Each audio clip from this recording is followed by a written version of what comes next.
Hello friend, this is Vikas Pandey and welcome to easytouchfari.com। आज के इस ट्यूटोरियल में हम जावा में थ्रेड क्रिएट करना सीखेंगे।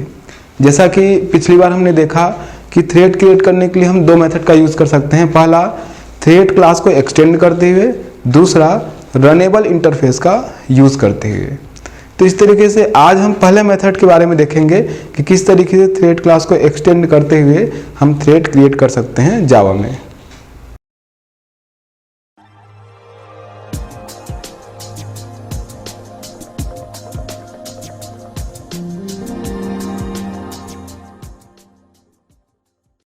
तो आज की इस वीडियो में देखेंगे हम creating thread by extending thread class.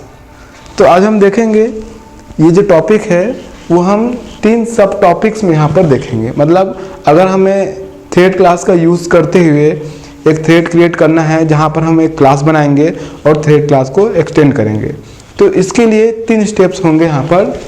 ये जो थ्री स्टेप्स हैं वो है first,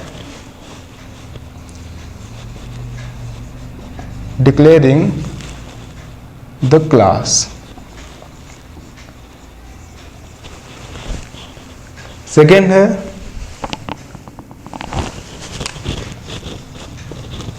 implementing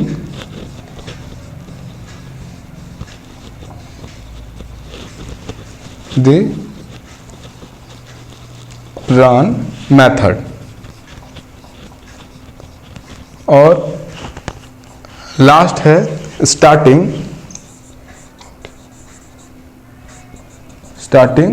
new thread.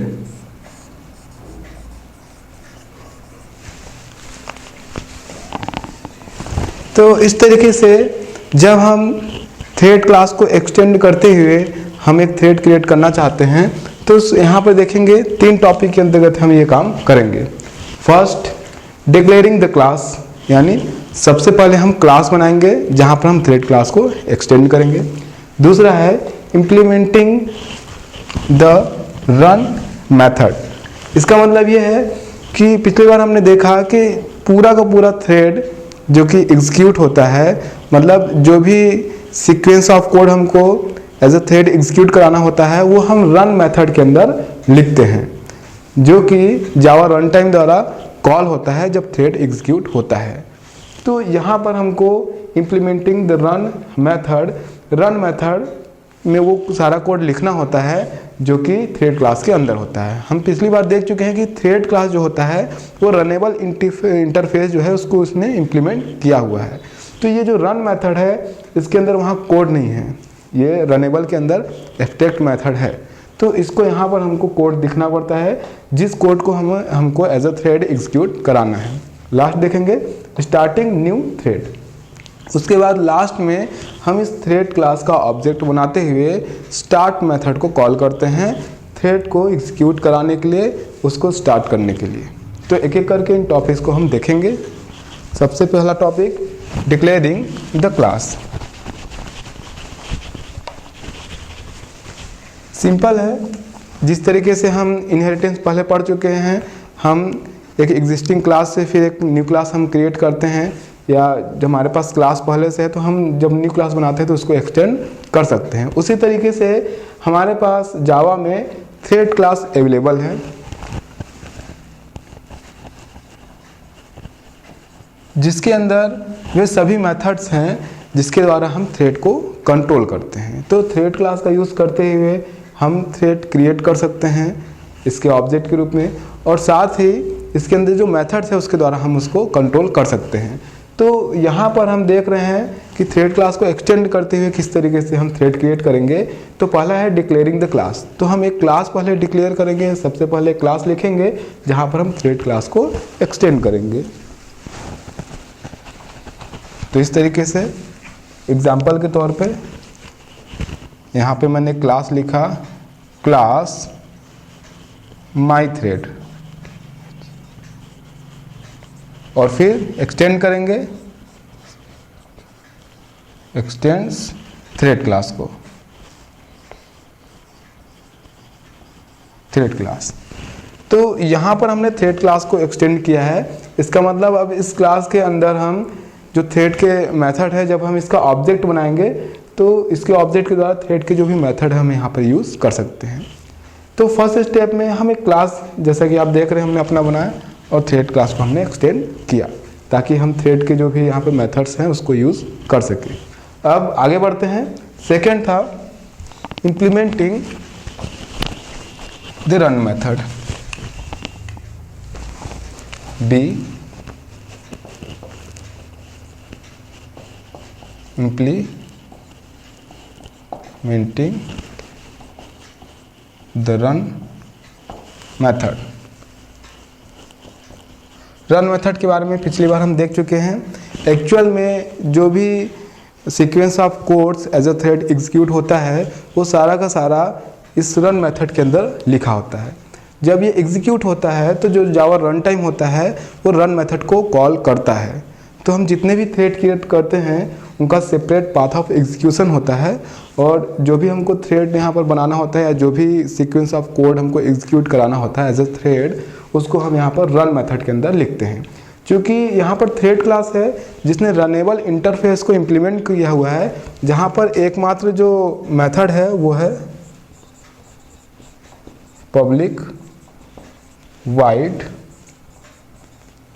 Run. तो वो मेथड वहाँ पर एब्स्ट्रैक्ट है।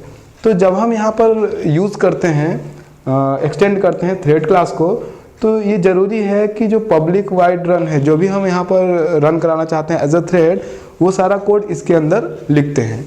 तो सेकेंड हमारा जो स्टेप है वो है इम्प्लीमेंटिंग द रन मेथड, यानी हम रन मेथड को ओवरराइड करते हैं, वहाँ पर हम थ्रेड के लिए कोड लिखते हैं। तो इस तरीके से पब्लिक वाइड रन आप यहाँ पर जो मेथड है लिखेंगे और उसके अंदर वो कोड लिखेंगे जिसको आपको एज अ थ्रेड एग्जीक्यूट कराना है। तो इस तरीके से आप यहाँ पर थ्रेड के लिए कोड करेंगे। तो ये हुआ हमारा second step. Third and last step,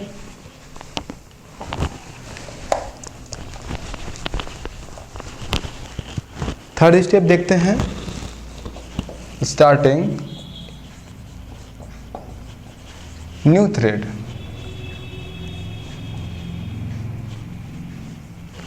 अब जब हम क्लास बना लेते हैं उसके अंदर हम रन मेथड लिख लेते हैं, उसके बाद हम उसको स्टार्ट करते हैं, मतलब एक थ्रेड क्रिएट करते हैं और उसको हम एग्जीक्यूट कराते हैं।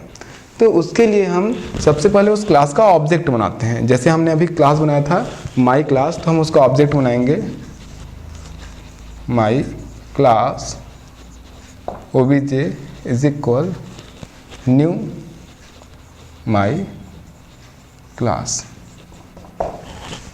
अब यहाँ पर आपको इस बात का ध्यान रखना है कि यहाँ पर जो ये ऑब्जेक्ट बनता है, तो जैसे ही हम ऑब्जेक्ट बनाते हैं हम थ्रेड क्रिएट करते हैं, लेकिन वो थ्रेड एक्चुअल में उस समय रन नहीं होता। यानी जैसे ही हम ऑब्जेक्ट बनाते हैं तुरंत वो एज अ थ्रेड रन नहीं होने लगता।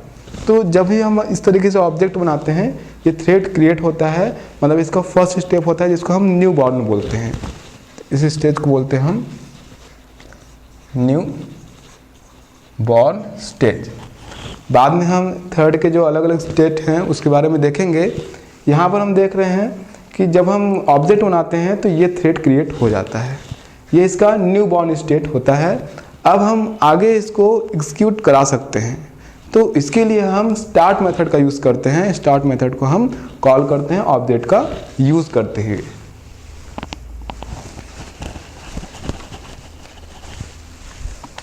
तो सेकेंड लाइन जो होगी इसको एग्जीक्यूट करने के लिए, स्टार्ट करने के लिए ऑब्जेक्ट डॉट हम स्टार्ट मेथड को कॉल करेंगे।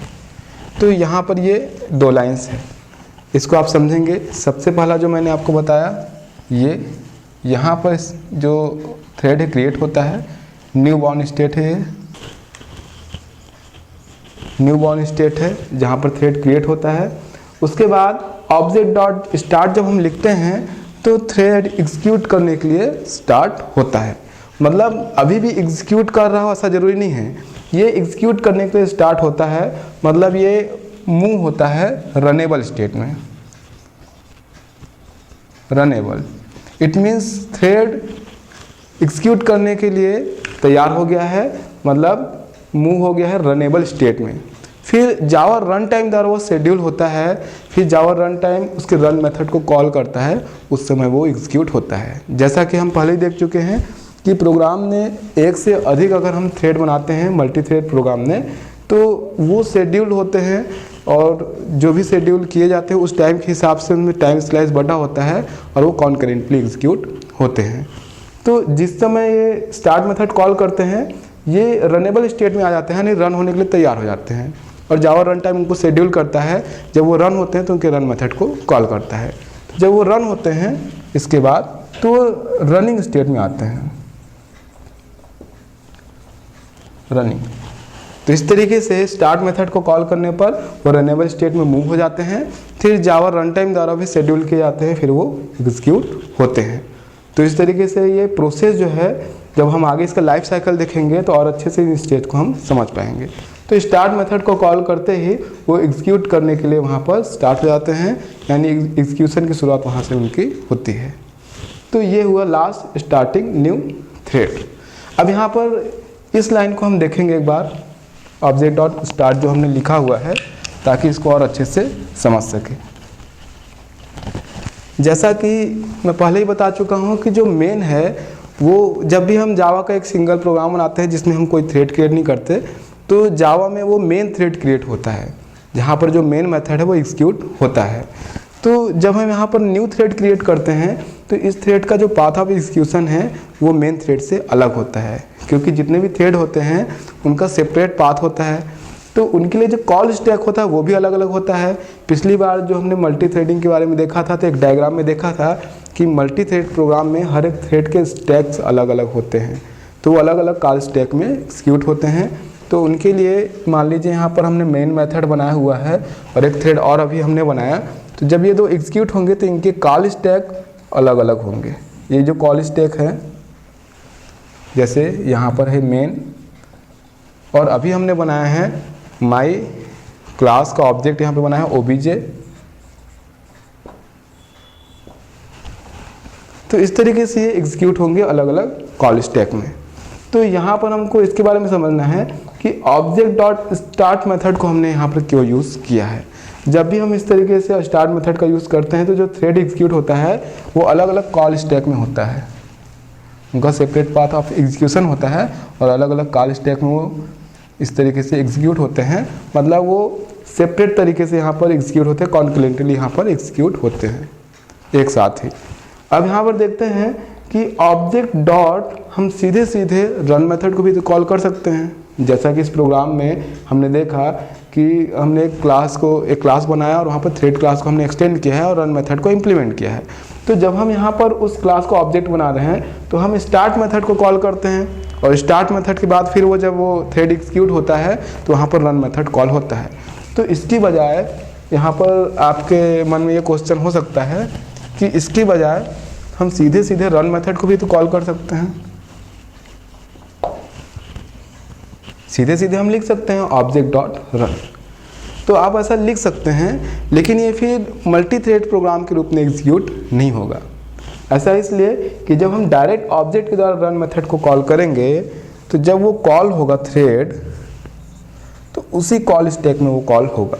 मतलब एक सिंपल मेथड की तरह कॉल होगा, जैसे हम मेथड सिंपल कॉल करते हैं और एग्जीक्यूट होता है, बिल्कुल उसी तरीके से वो कॉल होगा, उसी करंट थ्रेड के अंदर एग्जीक्यूट होगा सिंपल मेथड की तरह।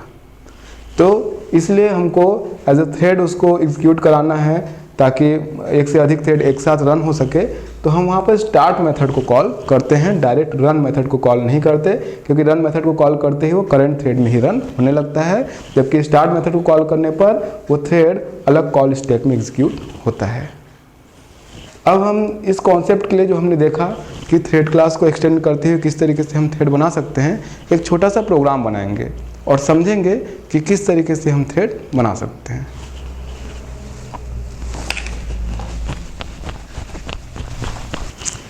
ये हमारा कोड है जो कि बहुत ही सिंपल है। आप देखेंगे हमने एक क्लास यहाँ पर लिखा है क्लास ए और एक्सटेंड किया है थ्रेड क्लास को। बहुत ही सिंपल सा कोड हमने यहाँ पे इम्प्लीमेंट किया है, बहुत ही सिंपल सा कोड लिखा हुआ है रन मेथड के अंदर। यानी जब ये थ्रेड एग्जीक्यूट होगा तो क्या करेगा, तो जैसा कि हम देख चुके हैं कि हमने सबसे पहले एक क्लास यहाँ पर बनाया, एक्सटेंड किया थ्रेड क्लास को। उसके बाद रन मेथड को इम्प्लीमेंट करना है, मतलब उसके लिए कोड लिखना है, तो पब्लिक वाइड रन, और उसके अंदर सिंपल सा मैंने कोड लिखा है। अब देखेंगे कि यहाँ पर हमने एक फॉर यहाँ पर लूप लगाया हुआ है जो कि 1 से लेके 5 तक चलेगा, 1 to 5। सिंपल एक मैसेज प्रिंट करेगा, system.out.println from thread A plus I, मतलब ये एग्जीक्यूट होगा तो ये लूप चलेगा 1 से लेके 5 तक और इसकी वैल्यूज स्क्रीन पर डिस्प्ले होंगी। जैसे ही हम इस लूप से बाहर आएंगे तो लूप से बाहर आने के बाद फिर यहाँ पर जब रन मेथड से बाहर आ रहे होंगे, यानी ये जब इस थ्रेड का पूरा काम फिनिश हो रहा होगा, एग्जिट हो रहे होंगे थ्रेड से, तो हम यहाँ पर एक छोटा सा हमने मैसेज दिया हुआ है system.out.println एग्जिट फ्रॉम ए। तो इस तरीके से यहाँ पर एक मैसेज डिस्प्ले होगा जब ये थ्रेड अपना काम पूरा ख़त्म करेगा, या जब थ्रेड पूरी तरीके से अपना काम एग्जीक्यूट करने के बाद डेड स्टेट में जाएगा तो यहाँ पर एक मैसेज आएगा हमको कि एग्जिट फ्रॉम ए, यानी थ्रेड ए का काम यहाँ पर फिनिश हो गया। तो यहाँ पर हमने पब्लिक वाइड रन मेथड के अंदर ये कोड लिखा हुआ है और यहाँ पर ये क्लास क्लोज कर दिया। तो इस तरीके से हमने 3 स्टेप जो हमने पढ़े हुए थे, क्लास बनाया, थ्रेड क्लास को एक्सटेंड किया, फिर हमने यहाँ पर रन मेथड जो है उसके लिए यहाँ पर कोड लिखा जो कि सिंपल है, एक लूप, और लूप के अंदर उसकी वैल्यू स्क्रीन पे डिस्प्ले होंगी। थ्रेड जैसे ही खत्म होने वाले रहेगा, यानी लूप से हम जब बाहर आ रहे हैं और क्लोज कर रहे हैं यहाँ पर रन मेथड को, तो हमने एक मैसेज दे दिया एग्जिट फ्रॉम ए और यहाँ पर क्लास को क्लोज कर दिया। अब बिल्कुल इसी तरीके से एक क्लास और बनाएंगे जहाँ पर हम थ्रेड क्लास एक्सटेंड करेंगे, लेकिन वहाँ पर हम पब्लिक वाइड रन मेथड जब इम्प्लीमेंट करेंगे तो पूरा का पूरा कोड सेम रहेगा, यानी उस थ्रेड का भी काम होगा कि लूप की वैल्यू जो है वो डिस्प्ले कराएगा स्क्रीन पर। तो वहाँ पर हम थोड़ा सा मैसेज बदल देंगे ताकि हमको ये पता लगे कि ये दूसरी क्लास है, या फिर उसका जब हम ऑब्जेक्ट बनाएंगे और एग्जीक्यूट होगा वो एज अ थ्रेड तो ये पता लगे कि वो दूसरा थ्रेड है। तो नेक्स्ट स्क्रीन में हम सेम कोड लिखेंगे, बस वहाँ पर हम न्यू क्लास बनाएंगे, थ्रेड क्लास को एक्सटेंड करेंगे और मैसेज यहाँ पर चेंज करेंगे। तो कंटिन्यू करते हैं, दूसरे आगे देखते हैं स्क्रीन में। प्रोग्राम कंटिन्यू है, ये नेक्स्ट स्क्रीन है। यहाँ पर हमने फिर से एक नई क्लास बनाई है बी, और पिछली बार हमने ए बनाया था, और बिल्कुल पिछली बार की तरह से थ्रेड क्लास एक्सटेंड किया है और रन मेथड यहाँ पर इम्प्लीमेंट किया है, मतलब उसके लिए कोड लिखा है। तो यहाँ पर दोनों में हमने सेम कोड लिखा हुआ है, अंतर इतना है कि यहाँ पर जब हमने रन मेथड लिखा हुआ है या कोड लिखा है उसके लिए, तो यहाँ पर हमने मैसेज बदल दिया है, लिखा है फ्रॉम थ्रेड बी, ताकि जब ये एग्जीक्यूट होगा तो हमें पता लगेगा कि ये दूसरी क्लास से, यानी दूसरी क्लास का ऑब्जेक्ट है या फिर दूसरा थ्रेड हम यहाँ पर एग्जीक्यूट कर रहे हैं। दोनों का काम एक ही है कि दोनों यहाँ पर लूप एग्जीक्यूट कराएंगे, उसकी जो वैल्यू है स्क्रीन पे डिस्प्ले करेंगे। तो वो कौन से जो लूप की वैल्यू प्रिंट होगी 1 2 3 4 5, तो हमको मैसेज से पता लग पाएगा कि वो अलग अलग थ्रेड एग्जीक्यूट हो रहे हैं। तो वहाँ हमने फ्रॉम थ्रेड बी लिखा था, यहाँ ए लिखा था, यहाँ पे हमने लिखा है फ्रॉम थ्रेड बी, और जिस तरीके से वहाँ हमने मैसेज लिखा था एग्जिट फ्रॉम ए, हमने यहाँ पे मैसेज में लिखा है एग्जिट फ्रॉम बी। तो इस तरीके से हमने 2 क्लास बनाए हैं, जहाँ पर थ्रेड क्लास हमने एक्सटेंड किया है, दोनों क्लास के अंदर हमने रन मेथड लिखा है। यहाँ पे दोनों का ही वर्क है कि एक लूप की वैल्यू एग्जीक्यूट कराएंगे और एक मैसेज डिस्प्ले करेंगे ताकि हमको पता लगे कि इस समय कौन सा थ्रेड एग्जीक्यूट हो रहा है। अब आगे बढ़ते हैं और मेन मेथड के लिए हम लिखते हैं कोड, जहाँ पर हम इनका ऑब्जेक्ट बनाएंगे और थ्रेड को एग्जीक्यूट कराएंगे। कंटिन्यू करते हैं। ये हमारा मेन मेथड है। जैसा कि हमने 3 स्टेप में देखा कि 3 स्टेप में हम थ्रेड क्रिएट करते हैं। ये हमारा लास्ट स्टेप है, जहाँ पर हम जो भी हमने थ्रेड क्लास बनाई हुई है उसका ऑब्जेक्ट बनाएंगे और स्टार्ट मेथड का यूज़ करेंगे, यानी इसको कॉल करेंगे। तो हमने यहाँ पर टेस्ट क्लास बनाया और मेन मेथड लिखा। हमारे पास ऊपर 2 क्लास है जिसमें हमने थ्रेड क्लास को एक्सटेंड किया हुआ है और रन मेथड लिखा हुआ है ए और बी। तो यहाँ पर हमने ए के लिए ऑब्जेक्ट बनाया और यहाँ पर बी के लिए ऑब्जेक्ट बनाया। जैसे ही हम ए के लिए ऑब्जेक्ट बनाते हैं obj a, या बी के लिए ऑब्जेक्ट बनाते हैं obj b, तो यहाँ पर थ्रेड न्यू बॉर्न स्टेट में होता है। तो यहाँ पर हमारे पास ऑब्जेक्ट ए ऑब्जेक्ट बी 2 यहाँ पर हमारे पास थ्रेड है। अब हम स्टार्ट मेथड का यूज़ करते हुए, कॉल करते हुए इन थ्रेड को एग्जीक्यूट कराएंगे या एग्जीक्यूशन के लिए इनको स्टार्ट करेंगे। तो object obj a dot start और इसी तरीके से obj b डॉट स्टार्ट, यहाँ पर मेथड को कॉल करते हैं और थ्रेड इसके बाद यहाँ से रनेबल स्टेज में चला जाता है, जिसके बाद फिर ये कॉन्करेंटली ये दोनों थ्रेड एग्जीक्यूट होंगे।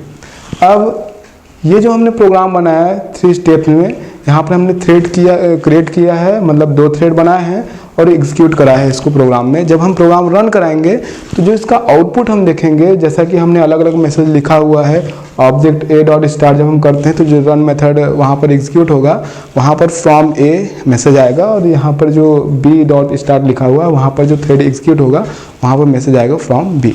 तो जब हम इसका आउटपुट देखेंगे तो इसका जो आउटपुट होगा वो हर बार अलग अलग होगा, क्योंकि मैंने यहाँ पे बताया कि ए और बी यहाँ पर थ्रेड है, साथ में मेन भी एक थ्रेड है। जब ये एग्जीक्यूट होगा तो कॉन्करेंटली एग्जीक्यूट हो रहे हैं, मतलब ये जरूरी नहीं कि हमने ऑब्जेक्ट ए डॉट स्टार्ट लिखा हुआ है, मतलब ये नॉर्मल मेथड की तरह ये एग्जीक्यूट नहीं हो रहा है। मेन एक खुद मेथड है, मेन यहाँ पर जो मेथड है खुद एक थ्रेड है, जिसका काम है कि यहाँ पर ये थ्रेड को स्टार्ट कर रहा है। इससे ये नए जो चाइल्ड थ्रेड है ये यहाँ पर स्टार्ट हो रहे हैं। तो मेन जो एक थ्रेड है इसका काम है इनको स्टार्ट करना। उसके बाद ये कॉन्करेंटली रन होंगे, मतलब एक थ्रेड को वेट नहीं करना पड़ेगा कि दूसरा थ्रेड फिनिश हो उसके बाद वो फिर एग्जीक्यूट हो। अगर ऐसा होता है तो फिर वो नॉर्मल मेथड होंगे। मतलब अगर हम यहाँ पर ऑब्जेक्ट ए डॉट रन सीधे कॉल करें या ऑब्जेक्ट बी डॉट सीधे रन कॉल करें तो वो उसी स्टैक में रन होंगे और नॉर्मल मेथड की तरह बिहेव करेंगे।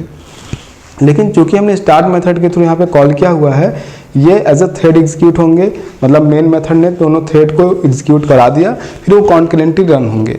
तो जो आउटपुट होगा हर बार जब आप एग्जीक्यूट कराएंगे, क्योंकि स्टार्ट मेथड का यूज़ करने के बाद ये दोनों ही रनेबल स्टेज में आ जाते हैं। फिर जो जावा रन टाइम है वो जिस तरीके से उनको शेड्यूल करता है कि कुछ टाइम में एक थ्रेड रन होता है, कुछ टाइम में दूसरा, हर बार जब हम इनको एग्जीक्यूट कराएंगे तो हमारा आउटपुट हर बार अलग अलग होगा। और देखेंगे कि दोनों ही थ्रेड कॉन्करेंटली रन हो रहे हैं, मतलब दोनों का ही हमको आउटपुट मिलेगा। जैसे एक एग्जांपल लेते हैं कि हो सकता है इसका आउटपुट अभी ऐसा हो, फ्रॉम ए, अब यहाँ पर वैल्यू आ गई मान लीजिए 1, फिर फ्रॉम ए वैल्यू आ गई 2, उसके बाद थ्रेड बी का आउटपुट हमको मिलने लगे यहाँ पर फ्रॉम बी 1, फ्रॉम बी 2, उसके बाद फिर ए का मिलेगा फ्रॉम ए 3, मतलब 2 यहाँ पर 2 बार एग्जीक्यूट हुआ था तो यहाँ पर जो आउटपुट था वो 2 तक आ गया था। अगली बार फिर वो अपने प्रोसेस, जो उसका प्रोसेस है उसको आगे बढ़ाएगा, मतलब जो भी इसके अंदर हमने टास्क दिया हुआ है वो कंटिन्यू करेगा। तो यहाँ पर फिर ए की वैल्यू यहाँ पर 3 आ गई। फिर हो सकता है जो थ्रेड बी है वो एग्जीक्यूट हो जाए तो उसकी वैल्यू यहाँ पर 3 आ गई। तो इस तरीके से ये इनका एग्जीक्यूशन जो है वो जावा रन टाइम शेड्यूल करता है, उस हिसाब से ये कॉन्करेंटली एग्जीक्यूट होते हैं। एक टाइम स्लाइस में ये स्विच होते रहते हैं। तो जब हम इसको एग्जीक्यूट करा के देखेंगे तो हर बार जो इसका आउटपुट होगा वो अलग अलग हमको दिखाई देगा, एक जैसा नहीं दिखाई देगा, क्योंकि ये दोनों कॉन्करेंटली रन हो रहे हैं। लेकिन कब कौन सा रन हो रहा है वो जावा रन टाइम जो रहता है उसके हिसाब से वो अपने हिसाब से उसको शेड्यूल करता है। तो हर बार इसका आउटपुट जो होगा वो अलग अलग होगा। तो अब इसको हम देखेंगे कंप्यूटर पर एग्जीक्यूट कराकर किस तरीके से इसे कंप्यूटर पर हम रन करा सकते हैं। यहाँ पर सबसे पहले मैं ये बता दूं कि आप जावा का कोड लिखने के लिए नोटपैड का भी यूज़ कर सकते हैं। मैं यहाँ पर जावा कोड एक्सपोर्ट का यूज़ कर रहा हूँ। तो यहाँ पर प्रोग्राम लिखना स्टार्ट करते हैं। सबसे पहले मैं यहाँ पर क्लास बना रहा हूँ, जिस तरीके से हमने बोर्ड पे बनाया हुआ था क्लास ए, और एक्सटेंड्स यहाँ पर मैं कर रहा हूँ थ्रेड क्लास को। तो इस तरीके से थ्रेड क्लास को एक्सटेंड करने के बाद अब यहाँ पर मैं रन मेथड लिखूंगा, पब्लिक वाइड रन, और रन मेथड में मैं कोड लिखने जा रहा हूँ जहाँ पर हम एक लूप एग्जीक्यूट कराएंगे। फॉर लूप यहाँ पर मैं लिखने जा रहा हूँ। तो फॉर स्टार्ट करते हैं, इंट आई इज इक्वल, मैं स्टार्ट कर रहा हूँ 1 से। ये लूप 1 to 5 तक एग्जीक्यूट होगा। तो i is equal 1, i less than 5, और उसके बाद i प्लस प्लस। आगे देखते हैं। अब इसके अंदर एक सिंपल सा लाइन में लिख रहा हूँ, system dot out dot println, और यहाँ पर सिंपल सा एक मैसेज प्रिंट कराएंगे जहाँ पर इस लूप की वैल्यू डिस्प्ले होगी। तो एक मैसेज यहाँ पर दे देते हैं, ताकि हमें पता लगे कि ये इस लूप की वैल्यू है जो यहाँ पर डिस्प्ले होगी स्क्रीन पर। System dot out dot println from A, और लूप की वैल्यू यहाँ पर, लूप के लिए जो वेरिएबल है हमारे पास वो है आई। लास्ट में फॉर लूप को यहाँ पर हम क्लोज करेंगे, और उसके बाद रन मेथड यहाँ पर मैं क्लोज करने से पहले फिर एक लाइन यहाँ पर लिख रहा हूँ, system dot out dot println, और यहाँ पर एक मैसेज मैं दे रहा हूँ एग्जिट फ्रॉम ए, ताकि जब ये लूप खत्म हो, ये इस रन मेथड से बाहर आए, तो एक मैसेज हमको यहाँ पर डिस्प्ले हो जाएगा एग्जिट फ्रॉम ए। और इस तरीके से यहाँ पर ये हमने क्लास क्लोज कर दिया। आप देखेंगे कि बहुत ही सिंपल सा प्रोग्राम हमने बनाया है। यहाँ पर क्लास लिखा हुआ है, उसके अंदर रन मेथड लिखा, उसके अंदर एक लूप है, और उसके बाद हमने यहाँ पर रन मेथड क्लोज किया, फिर ये क्लास क्लोज। अब बिल्कुल इसी तरीके से मैं सेकंड क्लास बनाने वाला हूँ, बिल्कुल उसी तरीके से सेम होगा, बस यहाँ पर जो मैसेज है वो यहाँ पर मैं चेंज कर दूंगा। तो मैसेज यहाँ पर हम चेंज करेंगे, क्लास जो मैं बना रहा हूँ सेकंड क्लास यहाँ पर है, सेकंड क्लास है यहाँ पर बी, और यहाँ भी हमने थ्रेड क्लास को एक्सटेंड किया हुआ है, और पब्लिक वाइड रन मेथड हमने लिखा हुआ है। यहाँ पर जो लूप है वो भी 1 to 5 एग्जीक्यूट हो रहा है, लेकिन जब ये वाला थ्रेड एग्जीक्यूट होगा, मतलब ये रन मेथड कॉल होगा, तो मैसेज से हमें पता लगे कि ये थ्रेड यहाँ पे रन हो रहा है, या इस रन मेथड से ये जो कोड है वो एग्जीक्यूट हो रहा है, इसलिए मैसेज यहाँ पे लिख देते हैं फ्रॉम थ्रेड फ्रॉम बी, और जब इससे बाहर आएंगे तो एग्जिट फ्रॉम बी। अब सबसे लास्ट में हम यहाँ पर मेन मेथड लिखेंगे, तो उसके लिए यहाँ पर क्लास लिखता हूं मैं, क्लास टेस्ट, और उसके बाद यहाँ पर main method public static wide main, और आर्गुमेंट स्ट्रिंग AR।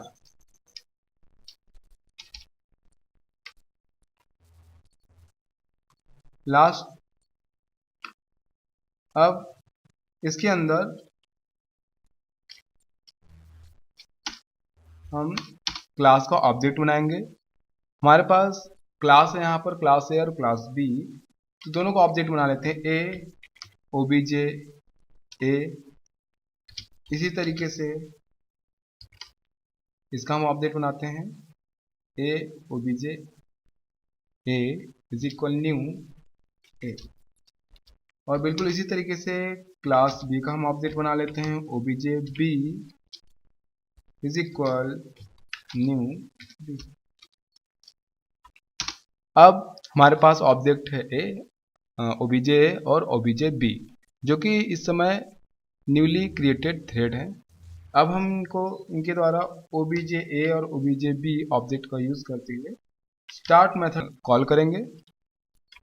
तो जैसे ही हम स्टार्ट मेथड को कॉल करेंगे, ये थ्रेड एग्जीक्यूशन के लिए स्टार्ट हो जाएंगे, और उसके बाद जावा रन टाइम द्वारा शेड्यूल किया जाएगा, और ये रनेबल स्टेज में होंगे इस समय, और फिर रनिंग स्टेट में आएंगे, जावा रन टाइम द्वारा ये शेड्यूल होंगे।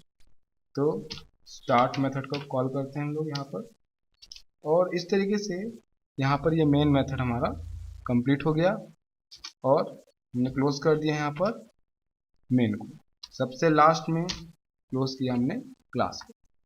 तो ये प्रोग्राम हमारा बन गया। अब इसको सेव करेंगे हम, यहाँ पर Ctrl+S का यूज करेंगे, और इस तरीके से इस प्रोग्राम को मैं जो हमने बनाया हुआ है, क्लास का नाम टेस्ट है, और टेस्ट के नाम से मैं इसको सेव कर रहा हूँ test.java, और ये प्रोग्राम यहाँ पर सेव हो गया। अब इसको हम डॉस प्रॉम्प्ट ओपन करते हैं, और प्रोग्राम को कंपाइल करते हैं, और फिर एग्जीक्यूट कराते हैं। सबसे पहले हम वहाँ पर जाएंगे जहाँ पर हमने फाइल स्टोर कराई हुई है। तो मैंने यहाँ पे फाइल अपनी स्टोर कराई हुई है G ड्राइव पर, जावा नाम के फोल्डर के अंदर। तो हम वहाँ पर जाते हैं, और कंपाइल कराने के लिए हमारा कमांड है जावा C स्पेस जावा फाइल का नाम। तो जावा फाइल का नाम यहाँ पर है टेस्ट डॉट जावा। जैसे ही हम एंटर करते हैं ये कंपाइल हुआ, कोई एरर नहीं है। अब आप रन करा सकते हैं प्रोग्राम को। तो इसके लिए मैं कमांड लिखूंगा जावा और क्लास फाइल का नाम। जैसे ये हमने कमांड चलाया, यूज़ किया हमने जावा सी, तो एक क्लास फाइल जनरेट होगी जिसका नाम होगा टेस्ट डॉट क्लास फाइल। तो यहाँ पर हमने उसका नाम लिखा जावा, उसके बाद फाइल का नाम टेस्ट। और आप देखेंगे कि ये जो आउटपुट यहाँ पर एग्जीक्यूट हुआ, जो आउटपुट आपको दिखाई दे रहा है यहाँ पर, ये आउटपुट, इस आउटपुट में आप देखेंगे कि शुरू में दो बार रन हुआ है A1 और 2 जो कि हमने थ्रेड बनाया हुआ है, फिर B रन हुआ है 2 बार, उसके बाद कंटिन्यू B 3 बार रन हुआ है, 4 5 B पूरा एग्जीक्यूट हुआ है। उसके बाद यहाँ पर B से एग्जिट हो गए हैं हम, यानी ये जो थ्रेड है B का थ्रेड है जो यहाँ पर इसका काम खत्म हो गया, और उसके बाद A थ्रेड फिर यहाँ पर एग्जीक्यूट हो रहा है। दोबारा इसको रन करा के देखेंगे तो आप दोनों आउटपुट को यहाँ पर मैच कर पाएंगे। फिर दोबारा रन कराने पर आप यहाँ पर देखेंगे कि ये बिल्कुल उसी तरीके का आउटपुट नहीं है जैसा पहली बार था। दूसरी बार में आप देखेंगे तो B पहले एग्जीक्यूट हुआ, B थ्रेड, उसके बाद A, फिर B, फिर A, फिर B, इस तरीके से। अगली बार फिर एक बार इसको एग्जीक्यूट करा के आप देखिए, तो अगली बार फिर देखेंगे कि इसका आउटपुट कुछ अलग तरीके से होगा। तो इस तरीके से आज के इस प्रोग्राम में हमने देखा कि थ्रेड क्लास को एक्सटेंड करते हुए हम कैसे थ्रेड क्रिएट कर सकते हैं। आगे हम इसके बारे में और भी बहुत चीज़ें देखेंगे। तब तक के लिए आप हमारी वेबसाइट easytutforyou.com पे लॉगिन कर सकते हैं अदर वीडियोज़ के लिए। तब तक के लिए बाय।